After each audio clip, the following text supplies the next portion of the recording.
Good morning पंजाबियो, तुसीं देख रहे हो ABP ਸਾਂਝਾ ਤੇ ਲੈ ਕੇ ਹਾਜ਼ਰ ਹਾਂ ਪੰਜਾਬ ਤੇ ਦੇਸ਼ ਵਿਦੇਸ਼ ਦੀਆਂ ਖਬਰਾਂ। आखिरकार चिन्मय नंद ਨੂੰ ਜੇਲ੍ਹ ਭੇਜ ਹੀ ਦਿੱਤਾ ਗਿਆ। ਅੱਜ ਸਵੇਰੇ SIT ਵੱਲੋਂ ਉਹਨਾਂ ਨੂੰ ਗ੍ਰਿਫਤਾਰ ਕੀਤਾ ਗਿਆ ਸੀ, ਜਿਸ ਤੋਂ ਬਾਅਦ ਕੋਰਟ 'ਚ ਪੇਸ਼ ਕੀਤਾ ਗਿਆ ਤੇ ਕੋਰਟ ਨੇ ਨਿਆਇਕ ਹਿਰਾਸਤ ਭੇਜ ਦਿੱਤਾ ਹੈ।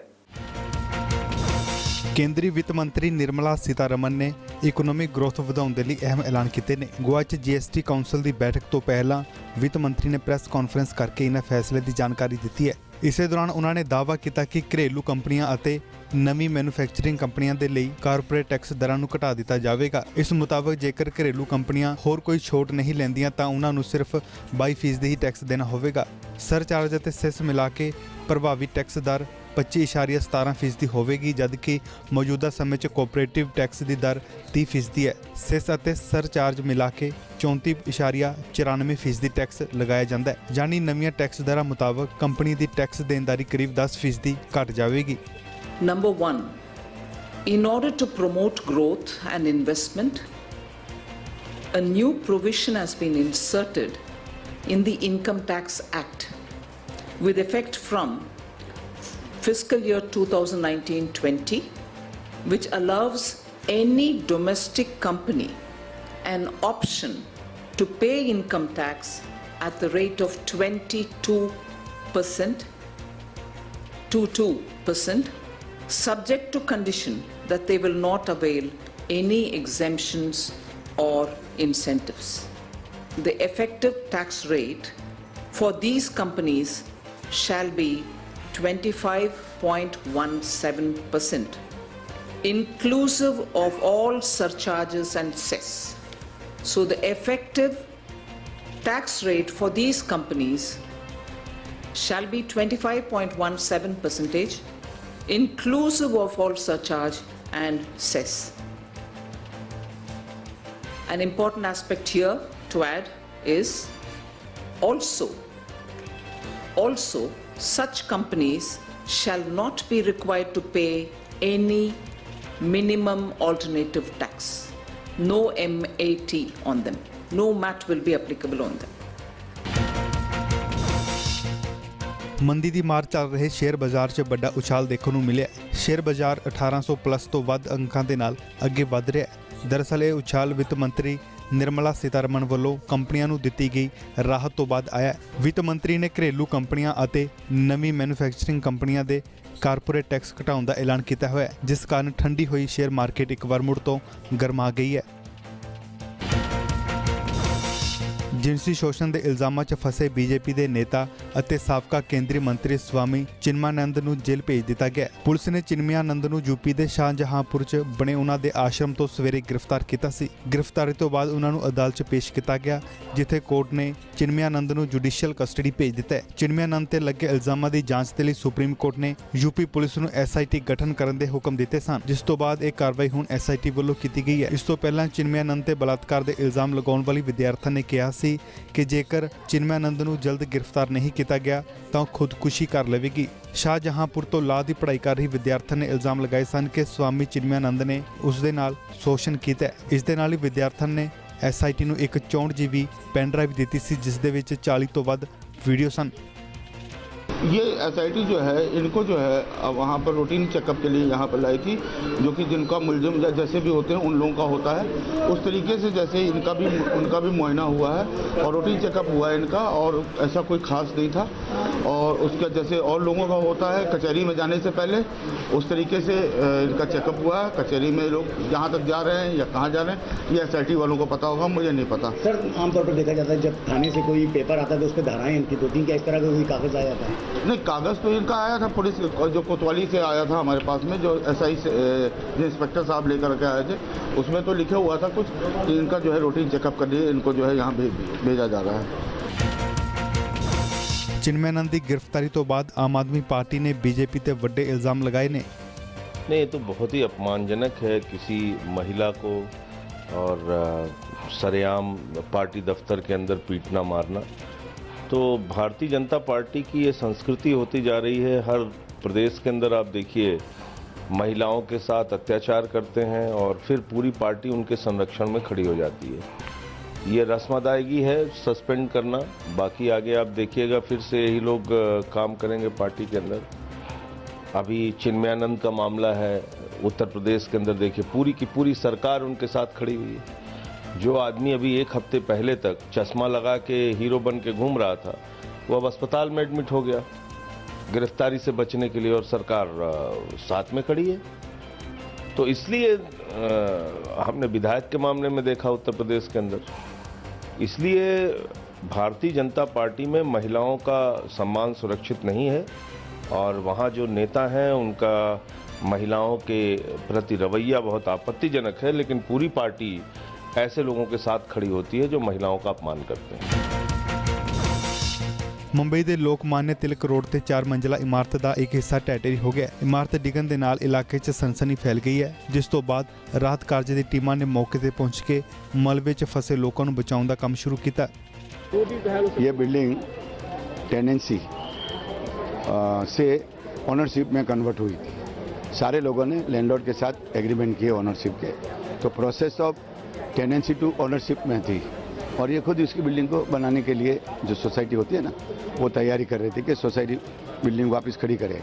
इसके कारण ना रिपेयर सेस को उन्होंने सूचना दी थी, ना माडा को सूचना दी थी, और ये बिल्डिंग डेंजरस थी, ये बात पक्की बात। लेकिन आपको लगता है, आप मानेंगे कि कहीं ना कहीं ये जो है एक बड़ा हादसा टल गया है? बहुत बड़ा नहीं, बहुत बड़ा।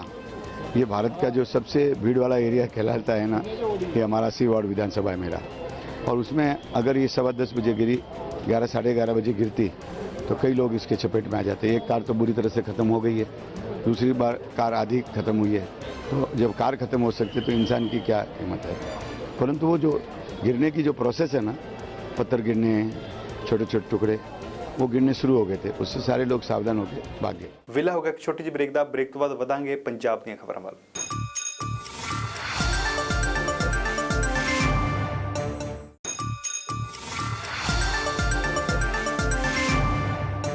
ਗੁਰਦਾਸਪੁਰ 'ਚ ਤਿਬੜੀ ਪੁਲਿਸ ਨੇ ਇੱਕ ਸ਼ੱਕੀ ਵਿਅਕਤੀ ਨੂੰ ਗ੍ਰਿਫਤਾਰ ਕੀਤਾ ਹੈ, ਜੋ ਆਰਮੀ ਦੀ ਹਰ ਹਲਚਲ ਨੂੰ ਪਾਕਿਸਤਾਨ ਤੱਕ ਪਹੁੰਚਾਉਂਦਾ ਸੀ। ਗੁਰਦਾਸਪੁਰ 'ਚ ਇੱਕ ਸ਼ੱਕੀ ਵਿਅਕਤੀ ਨੂੰ ਗ੍ਰਿਫਤਾਰ ਕੀਤਾ ਗਿਆ, ਜੋ ਪਾਕਿਸਤਾਨ ਨੂੰ ਆਰਮੀ ਦੀ ਸਾਰੀ ਹਲਚਲ ਦੀ ਜਾਣਕਾਰੀ ਦਿੰਦਾ ਸੀ। ਇਸ ਵਿਅਕਤੀ ਤੋਂ ਆਰਮੀ ਕੈਂਟ ਦਾ ਵੀਡੀਓ ਵੀ ਬਰਾਮਦ ਕੀਤਾ ਗਿਆ। ਇਸ ਤੋਂ ਇਲਾਵਾ ਪਾਕਿਸਤਾਨੀ ਨੰਬਰਾਂ ਤੇ ਕੀਤੀ ਫੋਨਾਂ ਦੀ ਰਿਕਾਰਡਿੰਗ ਵੀ ਪੁਲਿਸ ਨੇ ਹਾਸਲ ਕੀਤੀ ਹੈ। ਸ਼ੱਕੀ ਵਿਪਨ ਸਿੰਘ ਗੁਰਦਾਸਪੁਰ ਦਾ ਹੀ ਰਹਿਣ ਵਾਲਾ ਹੈ, ਜੋ ਤਿਬੜੀ ਛਾਉਣੀ 'ਚ ਇੱਕ ਦੁਕਾਨ ਤੇ ਕੰਮ ਕਰਦਾ ਸੀ। ਵਿਪਨ ਦੇ ਪਿਤਾ ਵੀ ਸਾਬਕਾ ਫੌਜੀ ਨੇ। ਆਰਮੀ ਦੀ ਖੁਫੀਆ ਜਾਣਕਾਰੀ ਦੇਣ ਦੇ ਲਈ ਵਿਪਨ ਨੇ ਪਾਕਿਸਤਾਨ ਦੇ ਨਾਲ 10 ਲੱਖ ਰੁਪਏ 'ਚ ਡੀਲ ਤੈਅ ਕੀਤੀ ਸੀ। ਵਿਪਨ ਆਪਣੇ ਗੁਨਾਹਾਂ ਨੂੰ ਵੀ ਸਵੀਕਾਰ ਕਰ ਚੁੱਕਿਆ ਹੈ। ਇਹ ਸ਼ੱਕੀ ਪਾਕਿਸਤਾਨ ਤੋਂ ਹੁਣ ਤੱਕ 80,000 ਰੁਪਏ ਬਰਾਮਦ ਕਰ ਚੁੱਕਿਆ ਹੈ। ਪਿਛਲੇ ਸਾਲ ਇੱਕ ਹੋਇਆ, ਇਹਨੂੰ ਇੱਕ ਕਾਲ ਆਈ ਪਾਕਿਸਤਾਨ ਦੇ ਵਿੱਚੋਂ। ਬਾਅਦ 'ਚ ਰੈਗੂਲਰਲੀ ਉਹਨਾਂ ਨੇ ਇਹਨੂੰ ਵਿਨੋਵਰ ਕੀਤਾ, ਇਹਨੂੰ ਲਾਲਚ ਦਿੱਤਾ ਕਿ ਤੈਨੂੰ 10 ਲੱਖ ਰੁਪਇਆ ਦੇਵਾਂਗੇ, ਤੂੰ ਸਾਡੇ ਨਾਲ ਇਨ ਟੱਚ ਰਹਿ ਤੇ ਸਾਨੂੰ ਇੱਥੋਂ ਸਨੈਪਸ ਵਗੈਰਾ ਤੇ ਐਕਟੀਵਿਟੀ ਦੱਸ। तो फिर ਉਹਨਾਂ ਦੇ ਨਾਲ ਅਟੈਚ ਹੋ ਕੇ ਇਹਨੇ ਅਲੱਗ-ਅਲੱਗ ਜਗ੍ਹਾ ਤੋਂ ਸਨੈਪ ਜਿਹੜੀਆਂ ਨੇ ਉਹ ਉਹਨਾਂ ਨੂੰ ਭੇਜਦਾ ਰਿਹਾ, ਤੇ ਉਹਨਾਂ ਨੇ ਅਲੱਗ-ਅਲੱਗ ਜਗ੍ਹਾ ਤੇ ਆਪਣਾ ਬੰਦਾ ਭੇਜ ਕੇ, ਜਿਹਦਾ ਕਿ ਫੋਨ ਨੰਬਰ ਇਹਦੇ ਕੋਲ ਨਹੀਂ ਹੈਗਾ, ਉਧਰੋਂ ਉਹਨਾਂ ਨੇ ਦੱਸ ਕੇ ਬੰਦੇ ਨੂੰ ਫਲਾਣੀ ਥਾਂ ਪਹੁੰਚ ਜਾ। ਅਲੱਗ-ਅਲੱਗ ਜਗ੍ਹਾ ਤੇ 3 ਜਗ੍ਹਾ ਇਹਨੂੰ 10,000, ਇੱਕ ਵਾਰੀ 20,000 ਤੇ ਕਰੀਬ 50,000 ਰੁਪਇਆ ਦਿੱਤਾ, ਜਿਹਦੇ ਵਿੱਚ ਇਹਨੇ ਅਲੱਗ-ਅਲੱਗ ਸਨੈਪ ਜਿਹੜੀਆਂ ਸੀ ਆਰਮੀ ਕੈਂਟ ਦੀਆਂ, ਗੁਰਦੁਆਰਾ ਇੱਧਰ ਡੇਰਾ ਬਾਬਾ ਨਾਨਕ ਦੇ ਸਨੈਪਸ ਵਗੈਰਾ ਉਹ ਸਾਰੀਆਂ ਪਾਕਿਸਤਾਨ ਭੇਜੀਆਂ। ਜੋ ਇਹ ਆਰਮੀ ਨੇ ਸਾਨੂੰ ਹੈਂਡਓਵਰ ਕੱਲ੍ਹ ਸ਼ਾਮ ਕੀਤਾ ਹੈ, ਉਹਨਾਂ ਮੁਤਾਬਕ ਸਾਰਾ ਇਹ ਹੁਣ ਤੱਕ ਇਹ ਗੱਲ ਸਾਹਮਣੇ ਆਈ ਹੈ। ਜੋ ਇਹ ਇੱਕ ਸੈਂਸਿਟਿਵ ਇਸ਼ੂ ਹੈ, ਸਾਡੇ ਦੇਸ਼ ਦੀ ਜਿਹੜੀ ਆ ਖੁਫੀਆ ਸਾਰੀ ਜਾਣਕਾਰੀ ਅੱਗੇ ਦਿੱਤੀ ਗਈ, ਜੋ ਇਹਦੇ 'ਚ ਸਾਰੀਆਂ ਏਜੰਸੀਆਂ ਸ਼ਾਮਲ ਹੋ ਕੇ ਤੇ ਇਹਨੂੰ ਪੁੱਛਗਿੱਛ ਕਰਨੀ ਜਿਹੜੀ ਬਣਦੀ ਹੈ। ਇਸ ਲਈ ਇਹਦੇ 'ਤੇ ਪਰਚਾ ਜਿਹੜਾ 60 ਨੰਬਰ ਮੁਕੱਦਮਾ ਥਾਣਾ ਪੁਰਾਣਾ ਸ਼ਾਲਾ ਆਪਾਂ ਦਰਜ ਕੀਤਾ ਹੈ। ਇਹਦੇ 'ਚ 3 official secret act, unlawful activity act, IPC ਦੀਆਂ ਅਲੱਗ-ਅਲੱਗ ਧਾਰਾਂ ਨਾਲ ਪਰਚਾ ਦਰਜ ਕੀਤਾ, ਜੋ ਇਹਨੂੰ ਰਿਮਾਂਡ ਲੈ ਕੇ ਤੇ ਜੁਆਇੰਟ ਇੰਟਰੋਗੇਸ਼ਨ ਸੈਂਟਰ ਅੰਮ੍ਰਿਤਸਰ ਭੇਜਿਆ ਜਾਊਗਾ। ਉੱਥੇ ਸਾਰੀ ਏਜੰਸੀਜ਼ ਜੁਆਇੰਟਲੀ ਬੈਠ ਕੇ ਇਹਦੀ ਪੁੱਛਗਿੱਛ ਕਰਕੇ ਤੇ ਫਿਰ ਜੋ ਗੱਲ ਸਾਹਮਣੇ ਆਊਗੀ ਉਹਦੇ ਮੁਤਾਬਕ ਇਹਦੀ ਕਾਰਵਾਈ ਕੀਤੀ। ਗੁਰਦਾਸਪੁਰ ਦੇ ਡੀਸੀ ਦੇ ਨਾਲ ਬਦਸਲੂਕੀ ਕਰਨ ਦੇ ਇਲਜ਼ਾਮਾਂ 'ਚ ਘਿਰੇ ਸਿਮਰਜੀਤ ਸਿੰਘ ਬੈਂਸ ਅੱਜ ਬਟਾਲਾ ਪਹੁੰਚੇ, ਜਿੱਥੇ ਉਹਨਾਂ ਨੇ ਪਟਾਕਾ ਕਾਂਡ ਦੇ ਪੀੜਤਾਂ ਨੂੰ ਇਨਸਾਫ ਅਤੇ ਦੋਸ਼ੀਆਂ ਖਿਲਾਫ ਬਣਦੀ ਕਾਰਵਾਈ ਕਰਵਾਉਣ ਦੇ ਲਈ ਧਰਨਾ ਪ੍ਰਦਰਸ਼ਨ ਕੀਤਾ। ਡੀਸੀ ਦੇ ਨਾਲ ਬਦਸਲੂਕੀ ਕਰਨ ਤੇ ਬੈਂਸ ਦੇ ਖਿਲਾਫ FIR ਵੀ ਦਰਜ ਹੈ, ਪਰ ਬੈਂਸ ਨੇ ਹਾਲੇ ਤੱਕ ਗ੍ਰਿਫਤਾਰੀ ਨਹੀਂ ਦਿੱਤੀ ਤੇ ਅੱਜ ਬਟਾਲਾ ਪਹੁੰਚ ਕੇ ਬੈਂਸ ਅਤੇ ਉਸਦੇ ਸਮਰਥਕਾਂ ਨੇ ਸਰਕਾਰ ਦੇ ਖਿਲਾਫ ਨਾਅਰੇਬਾਜ਼ੀ ਕੀਤੀ।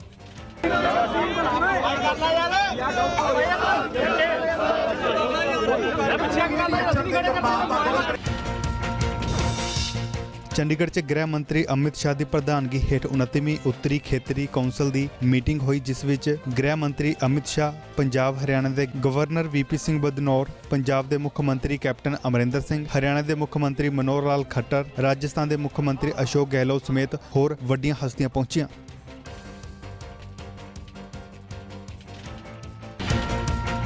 ਨੌਰਥ ਜ਼ੋਨ ਦੀ 29ਵੀਂ ਮੀਟਿੰਗ ਦੇ ਵਿੱਚ ਅਮਿਤ ਸ਼ਾਹ ਚੰਡੀਗੜ੍ਹ ਪਹੁੰਚ ਚੁੱਕੇ ਨੇ। ਚੰਡੀਗੜ੍ਹ ਦੀ ਹਿਰਾਤ ਹੋਟਲ ਦੇ ਵਿੱਚ ਮੀਟਿੰਗ ਰੱਖੀ ਗਈ ਹੈ। ਮਨੋਹਰ ਲਾਲ ਖੱਟਰ ਅਮਿਤ ਸ਼ਾਹ ਨੂੰ ਲੈ ਕੇ ਇੱਥੇ ਪਹੁੰਚੇ ਨੇ। ਪੰਜਾਬ, ਹਰਿਆਣਾ, ਹਿਮਾਚਲ, ਜੰਮੂ ਕਸ਼ਮੀਰ, ਲੱਦਾਖ ਦੇ ਸਾਰੇ ਹੀ ਅਫੀਸ਼ੀਅਲਸ ਤੇ ਸਰਕਾਰ ਦੀ ਮੀਟਿੰਗ ਅੱਜ ਬੈਠਕ ਹੈ। ਇਹ 29ਵੀਂ ਬੈਠਕ ਹੈ ਜੋ ਸ਼ੁਰੂ ਹੋ ਚੁੱਕੀ ਹੈ। ਤਸਵੀਰਾਂ ਤੁਸੀਂ ਦੇਖ ਸਕਦੇ ਹੋ। ਇਸੇ ਗੱਡੀ ਦੇ ਵਿੱਚ ਜਿਹੜੇ ਅਮਿਤ ਸ਼ਾਹ ਨੇ ਉਹ ਪਹੁੰਚੇ ਨੇ। ਮਨੋਹਰ ਲਾਲ ਖੱਟਰ ਹਰਿਆਣਾ ਦੇ ਸੀਐਮ ਦੇ ਨਾਲ ਸਾਰੇ ਹੀ ਪੰਜਾਬ ਦੇ, ਹਿਮਾਚਲ ਦੇ ਤੇ ਹਰਿਆਣੇ ਦੇ ਜੋ ਅਫੀਸ਼ੀਅਲ ਨੇ ਉਹ ਪਹੁੰਚ ਚੁੱਕੇ ਆ। ਲੇਹ ਲੱਦਾਖ ਜੋ ਨਵੀਂ ਯੂਟੀ ਬਣੀ ਹੈ ਉਸ ਦੇ ਵੀ ਅਫੀਸ਼ੀਅਲਸ ਨੇ ਜਿਹੜੇ ਉਹ ਇੱਥੇ ਪਹੁੰਚ ਚੁੱਕੇ ਨੇ। ਇਹ ਬੈਠਕ 29ਵੀਂ ਬੈਠਕ ਹੈ ਜਿਹੜੀ ਚੰਡੀਗੜ੍ਹ ਰੱਖੀ ਗਈ ਹੈ। ਇਸ ਤੋਂ ਪਹਿਲਾਂ 28 ਬੈਠਕਾਂ ਨਾਰਥ ਜ਼ੋਨ ਦੀ ਕੋਆਰਡੀਨੇਸ਼ਨ ਦੀਆਂ ਹੋ ਚੁੱਕੀਆਂ ਨੇ। ਤੁਸੀਂ ਦੇਖ ਸਕਦੇ ਹੋ ਕਿ ਹਰਿਆਣਾ ਦੇ ਮਿਨਿਸਟਰ ਨੇ ਜਿਹੜੇ ਉਹ ਵੀ ਇੱਥੋਂ ਜਾ ਰਹੇ ਨੇ। ਤਸਵੀਰਾਂ ਤੁਹਾਡੇ ਸਾਹਮਣੇ ਨੇ। ਇਹ ਸਾਰਾ ਤਾਮਝਾਮ ਹੈ ਜਿਹੜਾ ਪੰਜਾਬ ਦੇ ਸਾਰੇ ਹੀ ਅਫੀਸ਼ੀਅਲਸ ਜਿਹੜੇ ਨੇ ਉਹ ਵੀ ਇੱਥੇ ਪਹੁੰਚ ਚੁੱਕੇ ਨੇ। ਸੀਐਮ ਸਮੇਤ ਜਿਹੜੇ ਇੱਥੇ ਸਾਰੇ ਮੌਜੂਦ ਨੇ। ਵੇਲਾ ਹੋ ਗਿਆ ਇੱਕ ਛੋਟੀ ਜਿਹੀ ਬ੍ਰੇਕ ਦਾ। ਬ੍ਰੇਕ ਤੋਂ ਬਾਅਦ ਵਧਾਂਗੇ ਅੰਤਰਰਾਸ਼ਟਰੀ ਖਬਰਾਂ ਵੱਲ।